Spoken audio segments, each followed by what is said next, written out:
Kalau bapak-bapak pulang ke Indonesia, buanglah waktu masuk Pantai Indah Kapuk, terus langsung ke Tanjung Priok. Menyaksikan bagaimana ketimpangan itu terjadi. Nah, itu benar-benar kita geleng-geleng kepala. Dan jangan heran, hampir semua sumber daya alam sudah dibagi-bagi. Nah, saya sih berharap bahwa muncul pemerintahan yang kembali mengembalikan ketimpangan ini menjadi adil. Satu, data menunjukkan ada etnis tertentu yang jumlahnya hanya 4% di Indonesia, tapi menguasai 60% ekonomi Indonesia. Itu fakta. Utang ini sangat berat, sangat-sangat berat. Jadi kalau Bapak dan Ibu menghubungi saudara di sana, kenapa daya beli turun? Karena memang uang disedot oleh pemerintah dengan bunga yang sangat tinggi. Ya coba bayangkan, 7% bunga sangat tinggi untuk dipakai membangun yang tidak layak. Jadi saya berharap bahwa pemerintah kembali membangun untuk rakyat, bukan menjadikan rakyat sebagai tempat berbisnis.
Saya mencoba pakai cara India, memulai kesimpulannya baru kenapa kesimpulan itu terjadi.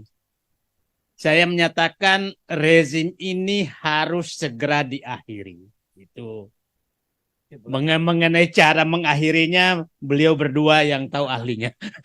Saya menyatakan rezim ini harus diakhiri sesegera mungkin. Karena memang awalnya kita tertipu semua sebagian besar. Saya karena dulu periode pertama saya pendukung, tapi pendukung Yusuf Kala, bukan pendukung Jokowi gitu. Nah, saya melihat bahwa awalnya memang diawali dengan kebohongan. Saya pikir kita semua terhipnotis dulu mobil SMK, dan baru teringat saya nasihat orang tua saya, ibu segala kebohongan, bukan ibu. Sumber segala kejahatan adalah kebohongan. Nah, bayangkan kalau presiden sudah terbiasa berbohong dan mengawali dengan kebohongan. Jadi kelihatannya bencana itu dari sana, dan dilanjutkanlah dengan berbagai kebohongan.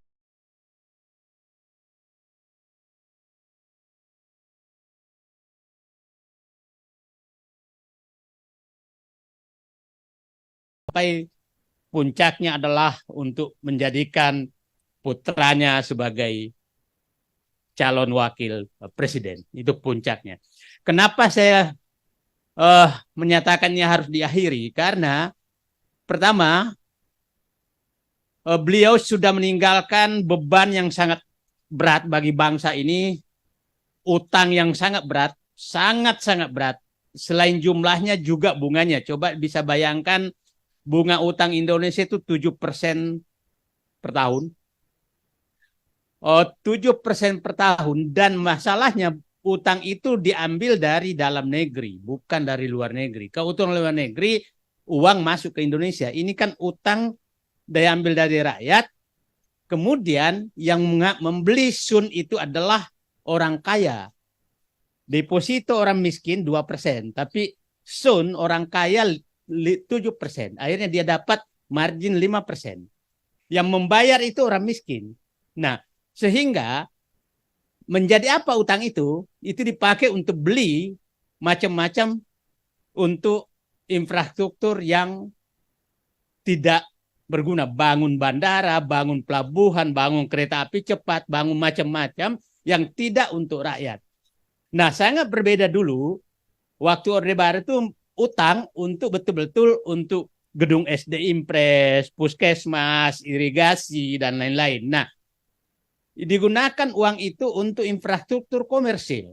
Ya, saya pikir bapak-bapak dan ibu bisa menikmati bagaimana enaknya naik highway dari Sydney, dari Melbourne ke Sydney, dan itu gratis. Itu baru namanya infrastruktur. Nah, infrastruktur di Indonesia adalah infrastruktur untuk memeras rakyat, bukan untuk dinikmati oleh rakyat. Karena setiap masuk jalan tol, maka Anda pasti keluarkan dompet untuk memeras rakyat. Jadi maksud saya gini, pembangunan yang dilakukan adalah mengambil uang rakyat, kemudian dibangunkan untuk memeras rakyat kembali. Itu yang terjadi siklus di Indonesia. Sehingga utang sekarang tuh, utang pemerintah, kira-kira Pak Jokowi akan meninggalkan utang pemerintah saja 8.500 triliun perkiraan saya. Tambah BUMN kira-kira menjadi 17.000 triliun. Kalau ditambah dengan pembayaran yang ditunda, karena banyak sekali pembayaran yang ditunda karena nggak ada uang. Itu perkiraan saya akan meninggalkan 22.000 triliun rupiah. PDB kita kira-kira tahun depan mungkin 19.000 sampai 20.000 triliun. Jadi kalau itu sudah lebih dari 100% dari PDB. Itu yang pertama, utang.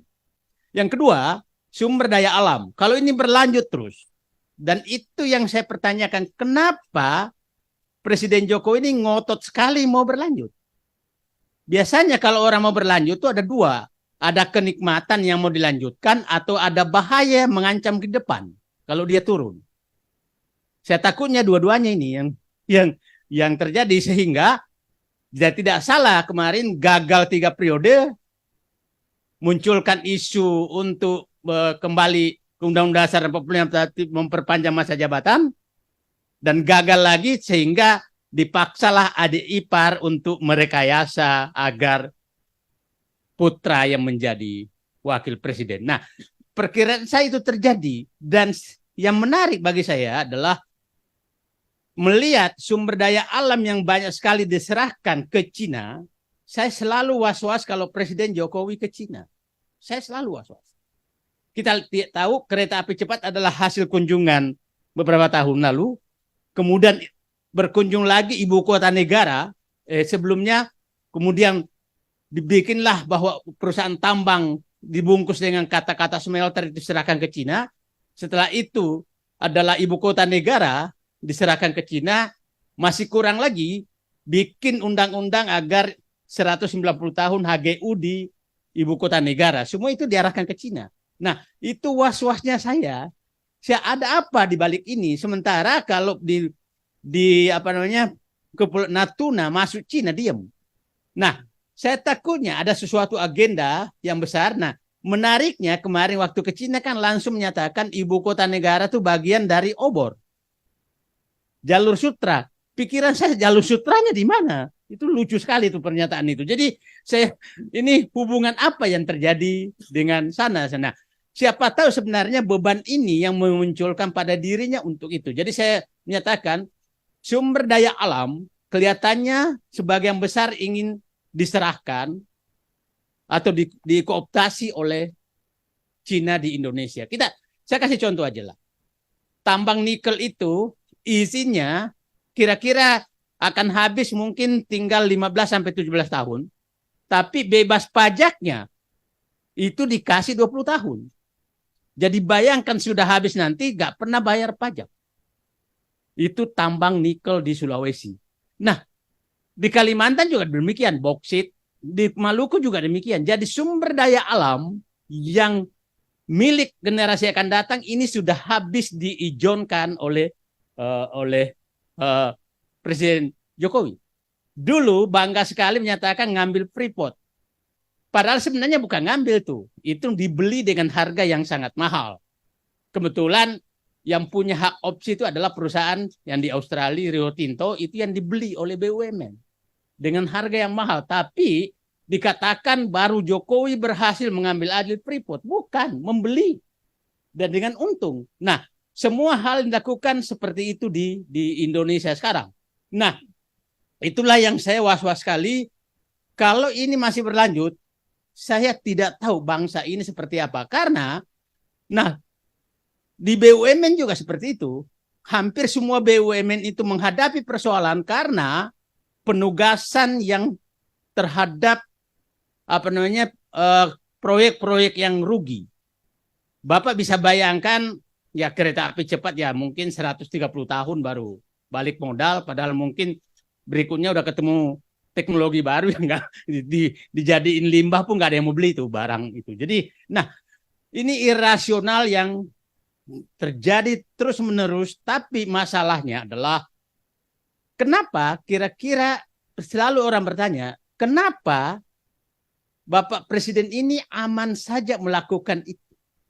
Oke, aman saja melakukan itu, parpol diam, DPR diam, semua diam, hanya orang bertiga ini yang nggak mau diam gitu, atau tidak mau didiamkan. Nah, saya melihat begini, sepertinya beliau itu membagi-bagi kesalahan sehingga tadi politik penjara yang terjadi, membagi-bagi kesalahan. Nah, dia tahu ini salah, tapi dia tahu juga bahwa mereka di sana tuh suka salah. Maka semua salah, jangan orang menyatakan ke saya, tapi kan dia nggak korupsi. Oke, siapa bilang? Korupsi itu bukan berarti. Nah, saya selalu menceritakan begini kalau itu. Dulu di kampung saya ada saudara saya Pak, koordinator pencuri sapi. Tahun 70 itu kalau di Sulawesi pencuri sapi itu orang hebat dan biasanya kaya. Dia tidak pernah mencuri. Dia rajin sekali menyumbang kemana-mana, termasuk ke penegak hukum. Jadi kalau saya tanya, apakah saudara saya yang koordinator pencuri sapi itu tidak salah? Mari akal sehat yang bicara. Nah, dia koordinator pencuri sapi, dia nggak mencuri. Nah, saya tidak menyatakan supaya nggak kena delik. Hanya menceritakan koordinator pencuri sapi yang jago kampanye, dihormati, seakan-akan bersih, tapi dia kalau ada anak buahnya ditahan, maka dia datengin, bagi-bagi semua hasil curian itu. Ya itulah, mudah-mudahan di negara aku Indonesia, pemimpin yang seperti koordinator pencuri sapi itu tidak ada. Itu aja. Nah, ini saya was-was sekali melihat. Nah, itulah saya berharap memang bahwa ini tidak bisa hanya penggantian presiden. Ini adalah penggantian rezim. Karena rezimnya yang sudah menurut saya sudah tidak bisa diperbaiki. Tapi alhamdulillah akal sehat mulai muncul. Ada yang 9 tahun baru sadar. ada saya 2 tahun baru sadar. Jadi 2016 baru keluar gitu. Jadi keluar dari rezim ini. Nah, itulah saya pikir hal-hal bahwa rezim ini harus diakhiri. Pertama, menyelamatkan bangsa Indonesia di pinggir jurang karena sudah dikelola secara ugal-ugalan. Sangat ugal-ugalan dan menghalalkan segala cara, dan masa depan bangsa ini sudah digadaikan ke negara lain. Nah, coba kita bayangkan di Indonesia yang perlu segera juga diselesaikan adalah harus ada keberanian untuk menyelesaikan kesenjangan ekonomi. Ya, saya kemarin di situ menyatakan kalau bapak-bapak pulang ke Indonesia, buanglah waktu masuk Pantai Indah Kapuk terus langsung ke Tanjung Priok. Menyaksikan bagaimana ketimpangan itu terjadi. Nah, itu benar-benar kita geleng-geleng kepala. Dan jangan heran, hampir semua sumber daya alam sudah dibagi-bagi. Nah, saya sih berharap bahwa muncul pemerintahan yang mengembalikan ketimpangan ini menjadi adil. Satu, data menunjukkan ada etnis tertentu yang jumlahnya hanya 4% di Indonesia, tapi menguasai 60% ekonomi Indonesia. Itu fakta. Itu fakta yang menurut saya yakin orang-orang yang pikir waras ini harus diselesaikan. Nggak bisa seperti ini. Harus bukan berarti yang besar dikecilkan, tapi yang kecil ini harus dibesarkan.